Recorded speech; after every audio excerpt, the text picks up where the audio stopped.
York State cannabis and cannabis products and support our industry. We're trying to get to that $1 billion in revenue. So we're going to keep it rolling. You know, New York and New York City specifically, for many, many, many, many years, had the most well-developed and largest legacy cannabis market. Of course, we understand the harms and the consequences of prohibition, and we know that those communities bore the brunt of the racist war on drugs. We know that people got locked up. We know that people lost homes, lost money, lost relationships with their family members. The costs were very, very high.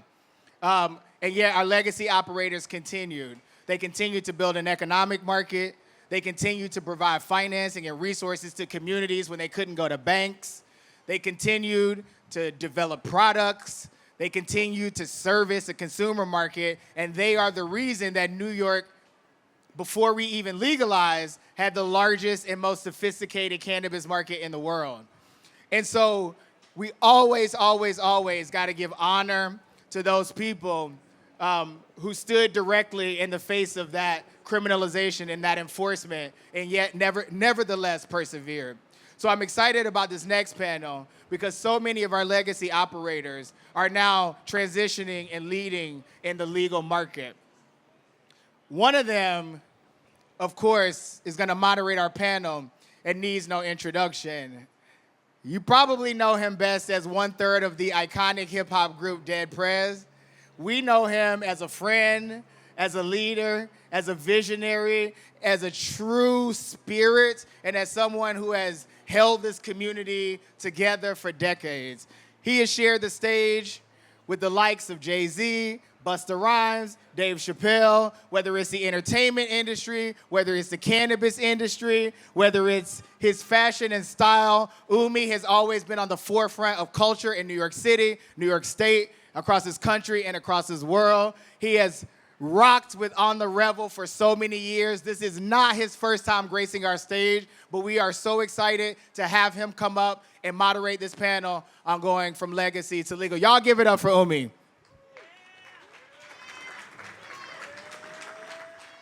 That's right. Fresh. Fresh. Love your brother. You got one. Your mic's right there. What an introduction. Wow. I was looking around like, who's about to go on stage? How y'all doing? Y'all good? Well, I don't want to do this alone. I was actually told that I had a crew of people that was going to come out here with me. So y'all come on up whenever y'all get a moment. We got Mike Healy. We got Sohan Bashar.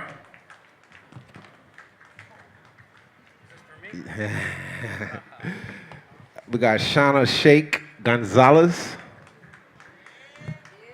And Zemia Lewis. We need one more chair for the king. So first of all, I just want to say, this is important to us. I've built my whole career making sure that the community came first in whatever I did. As we watch New York fall into the slip holes and the tyranny of the legal cannabis world, we are firsthand seeing how they're forgetting about the legacy operators.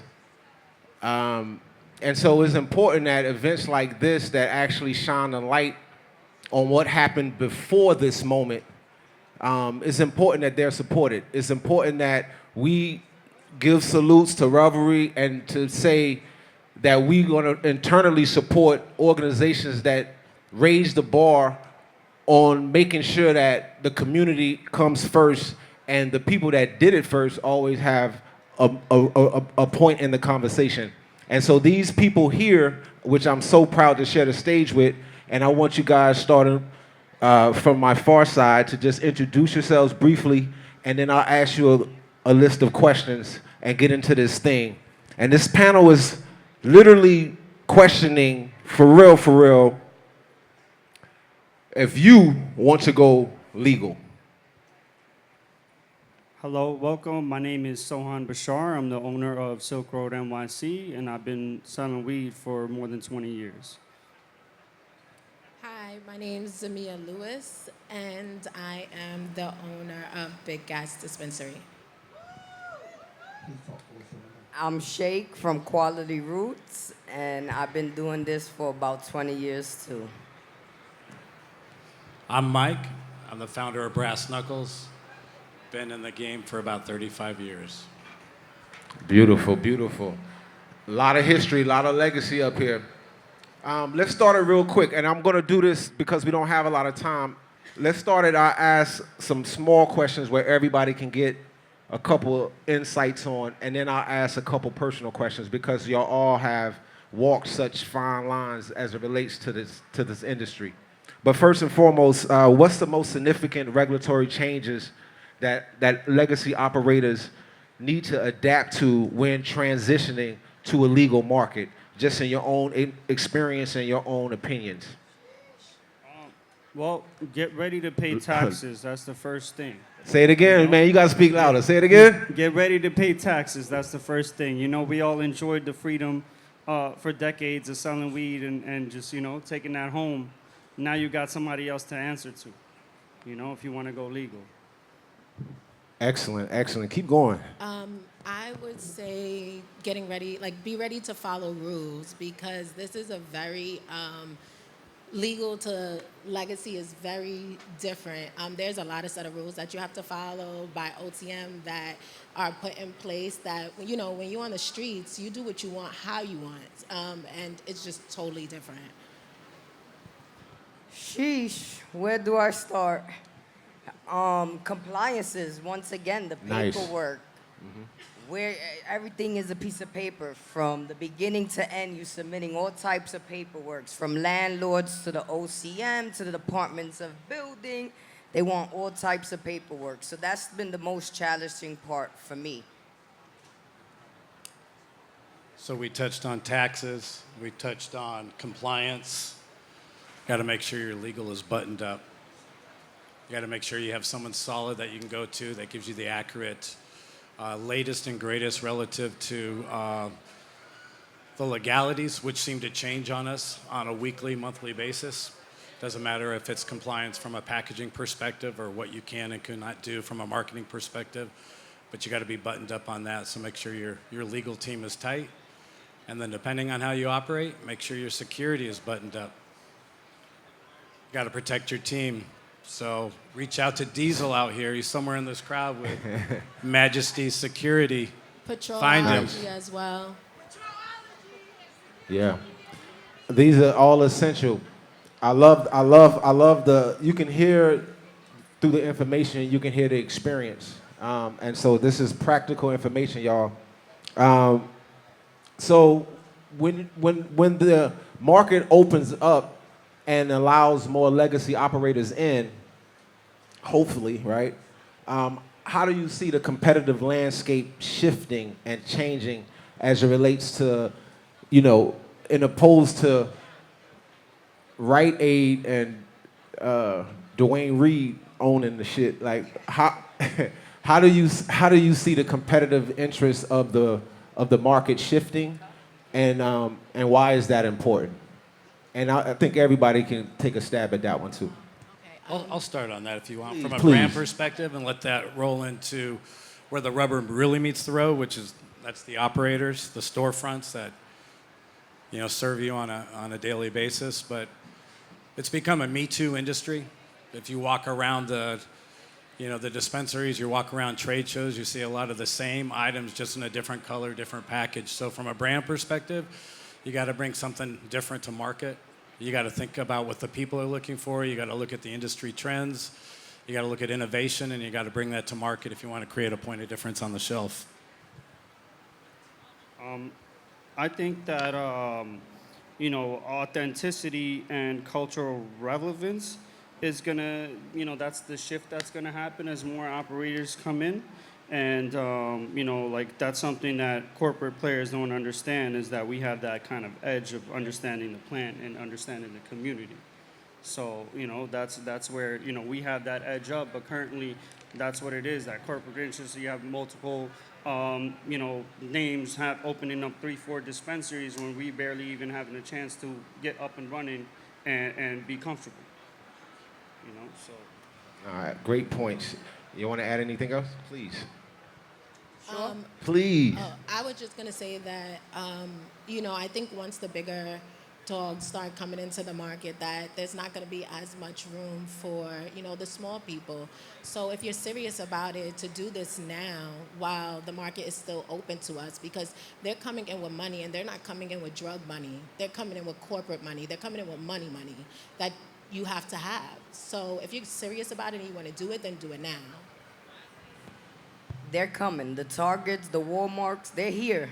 They're coming. The best thing we could do is stick together. And as we stick together, we'll be able to build a community to where our customers will come to us. And New Yorkers know the difference. They know where they want to spend their money, who they're going to spend it to. New Yorkers know we're a different breed out here, and some brands will learn that as they come in. With the survival of the fittest, and New Yorkers know how to survive. I come from the hood, so I think I can make it. No, I know you can make it. I know you can make it.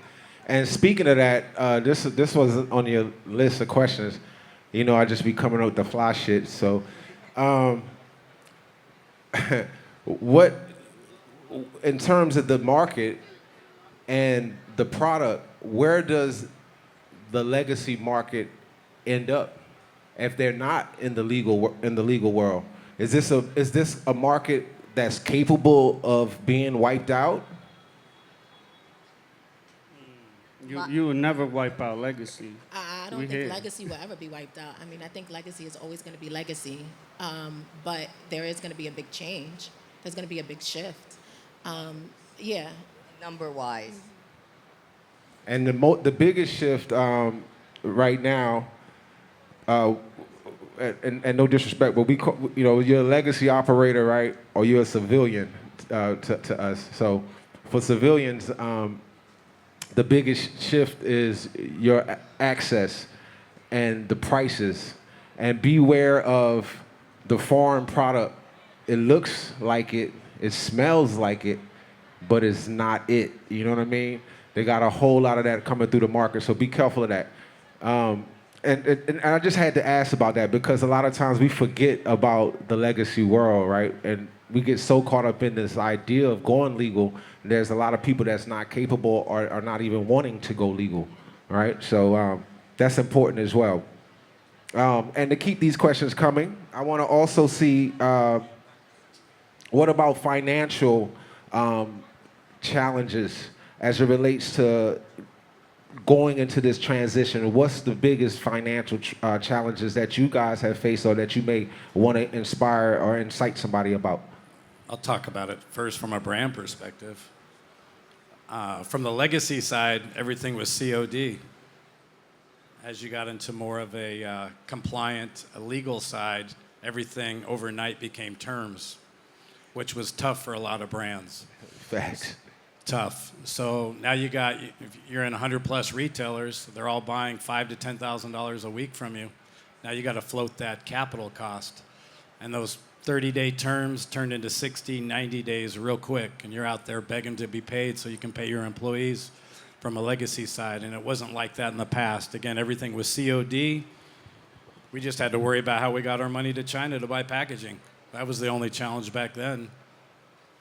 That's a big one. Anybody else? I want to say just, like he said, be careful about taking on debt and also be careful about taking on loans, especially look at the interest rates. Make sure you're not, getting taken advantage of by a predatory deal. Just be aware and, over leveraging as well. Don't try to go do deliveries when you don't have no multiple cars ready, things like that. Just step it up properly, I would say negotiate. Try to negotiate all your terms. a closed mouth don't get fed. You know, just because something looks great doesn't mean that it's great. So always just try to speak up and speak for, like, just always try to speak up and make sure that you're getting what you need out of it and not what someone else needs out of it. This is great. Please continue, and because I want to segue it, but after you. Well, when you're going self-funded, it's very hard. And all I gotta say is, just because you get offered a deal, don't mean it's a good deal. Talk to lawyers, talk to your peers, talk to consultants, because all deals ain't good deals. And that's what I learned so far. Hey, that's a big one, and that applies to all industries. And we're talking about deals and funding, and what about the operator that's got the license? They're struggling to get that funding. They're struggling to get that deal to even get a option. What do they do? How do they get their phone chirping and get help financially? Here, networking. There's a lot of people that want to invest. There's money out here. Just once again, all deals are not good deals. It's whatever your situation requires at the time. Whatever you feel you need, there you go for. But there's deals out there. There's people every day that hit up your phone from the OCM list. I heard you got a license. I'm interested. You know, so there's money out there. You just gotta look.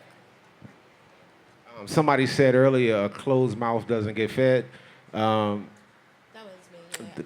Right on point, right? You want to say something else? Did you want to add on? Yeah, I was just gonna say that, you know, people need to come out and people need to show up. You know, and it's not just to events that are fun. It's the real stuff. You know, like people need to show up to these meetings so that you can meet the right people, so that you could, hanging up, no offense, but it's great being here, but we need to be around these lawmakers, the people that have the Wow. money. You know, like we need to be in the right rooms and the right places, and you gotta know where that is, and you gotta put yourself out there. And I went to every OCM meeting and put myself out there, not knowing what I was gonna get, who I was gonna talk to, who I was gonna meet, and I met wonderful people, and it definitely gave me a pathway to be where I am now. I think to add to that, show up to the events with value. Have a proposition that's worth investing into. Don't just be a license holder, but bring value to the meetings and create a point of difference. So there is something to invest in, and look for strategic partners that don't just bring capital, but bring value to you as well. And you were in my mind so much because that was the transition, right, to lawmakers and us understanding, like, the majority of these meetings, that she said she never missed is general information, is public information. Unfortunately, they haven't forged the opportunity for us to actually speak and have a 10 to 20 minute moment at these meetings, and I hope that the community recognizes that is extremely important, and one day they do change that, because the only way policies are shifted is if we acknowledge that they are somewhat behind. But us going to these meetings is general information, and make sure that you look into these things and support the OCM. They need information. We have it, and a lot of times we find ourselves complaining, but we don't do a lot of lifting. And we have to change that, and because we have the power to do that. You know what I'm saying? I love the way you said that. I just think that, you might not get to speak. Well, yeah, you don't get to speak, but you get knowledge. And knowledge is something that someone can't take away from you. You need to know what you're doing. Like, that's just the bottom line. And if you don't know what you're doing, you're going to get taken advantage of, and you're going to be lost. Absolutely. I just want to add that if you're legacy, man, make sure you get a lawyer, because a lot of us, like, we wait until some shit happens and then we get a lawyer. But like, especially when you're navigating these deals and all that, make sure you have someone look through these deals that you're doing. Yes, lawyers are important. Shout out my lawyer.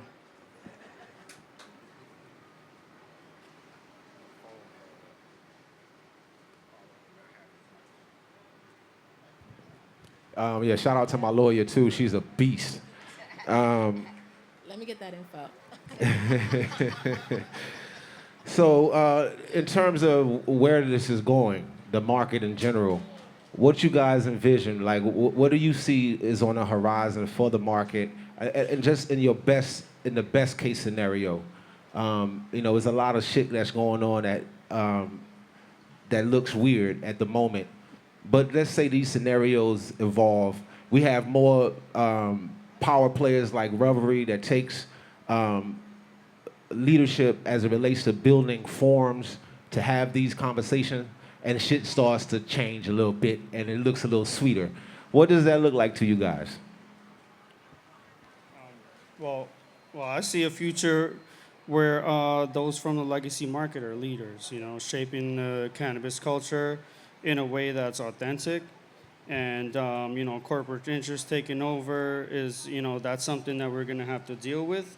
But, it's up to us to keep pushing for that space and to recognize the contributions of those who have paved the way, like the OGs right here that we're sitting with, And it's just not big companies that's managed to jump in without facing the risk that we had faced without the blood, sweat, and tears that we had put in. Big. I think that this is our industry, and if we stick together, we pave the way. It's really about sticking together and just trying our hardest to make what we've worked for, what we spent so many years in jail for, actually count for something. We have to really, numbers matter. And we have to stick together and work with each other as operators, as cultivators, as processors, and making sure that we're supporting one another, and that shapes the industry moving forward. If we're not supporting big industry, big companies, regardless of how much money they have, yes, they're going to be there, but we're going to be in the stores.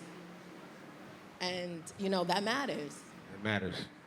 I think we got a bright future. The game just started. Everybody's in a panic, but the game just started. We got the future to tell, and I think we got a bright future, and I think we're gonna hold it down in the long run. Because even them big corporations, they got a big overhaul, and we don't know what their future holds. I think us little players, we're gonna last longer. We always do. We manage right, we get the right management, and from there we good. Get the right team, we'll be all right. We don't need a $50,000 rent to make $100,000. I love that. Open. Just I get love open. it. Well said. Well said. I want to just salute you guys. I mean, you got the perfect spirit as it relates to what's needed. A lot of this shit is about energy out here. How you move is how you get it. And a lot of times, I move around. I'm a fly guy and catch this. Shout out to my best friend and my guy, my tailor, Woodbury. You can go get fly too. Go grab some of his shit.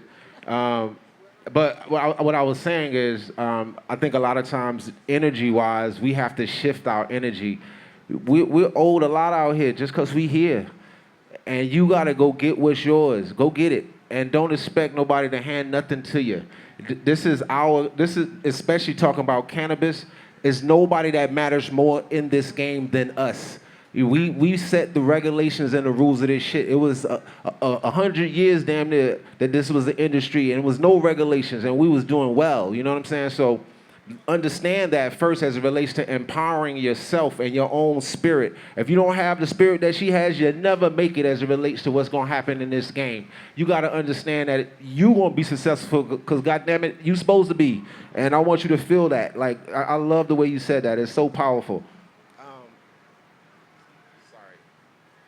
The last question I want to ask as we move on relates to the resources and support systems. Where can you advise people to go to get any type of help as it relates to transitioning and getting themselves afloat if they have licenses or if they're on track to get one? I went to all the board meetings, I really, I just felt like the best place to get the information was from the source. They're making it, they're the ones that's creating it, and they needed to know, some of what was going on with us. And, you're able to talk to a lot of people there, believe it or not. Like after these meetings, you meet people. I met so many people just in this room at meetings. Like that's how I know so many people's faces, just by being out and meeting these people and networking. So I really think that you really have to go out and you have to like just read the regulations and pay attention to the regs and really pay attention to what is going on and what they're saying. Like it's right there in front of you. It's black and white for a reason. Ask good questions, follow up, network, hit as many trade publications and shows as you can, and continue to ask questions. Right. The game changes daily, so if you don't stay up on the latest, you are going to fall behind. So. Right. In terms of resources, just make sure you ask every time you see them. Ask the OCM what's up. Ask Cannabis NYC what's up. Ask small business services, and even ask me. Ask a legacy operator. Don't hesitate to ask us. And before signing anything, ask your lawyer. You know what I'm saying? And also make sure you get consulting. Like when you're opening up. My consultant, Sensimilia Consulting, make sure you see somebody like that. That'll help you open your dispensary and do it and operate how it's supposed to operate. Resources for me, I've been fortunate. Shout out to my family and Terp Bros. So I've been fortunate to have been hands-on. He's open, so I've been fortunate been able to learn things. My people over at Misha's on Knickerbocker. And the Revelry has been a big supporter of mine for years now. And that's how I've really been able to connect with the right people with good hearts that's willing to really lead you in the right way. Oh, man, this is beautiful. This is beautiful. Last question I'm going to ask you guys. How can other industry advocates and associates just help? Like, in any way, if it's not just personal things or people that you know or even some other things that you can envision other people having problems accomplishing. Just how can other people help that have some of these resources that you're talking about?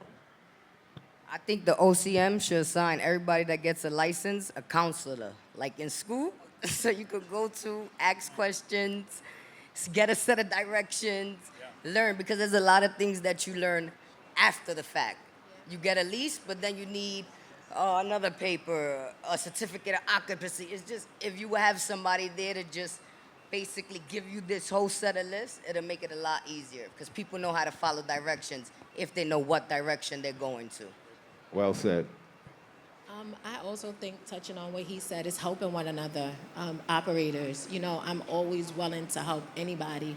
Like any type of connections that I have, anything that I'm using from my POS system to my security, to my e-com, to my lawyers, to just someone that could give you just like a word that and point you in the right direction. I think we have to be willing to help one another and actually pass that information forward of how we got through it for other people to be able to get through it. Well said. That's exactly. Ask us. Like I drew my own floor plans. I'll help you. You know what I'm saying? Like anything you guys need, we're here. And we can even direct you to the right places depending on what your case is. You want to end it out?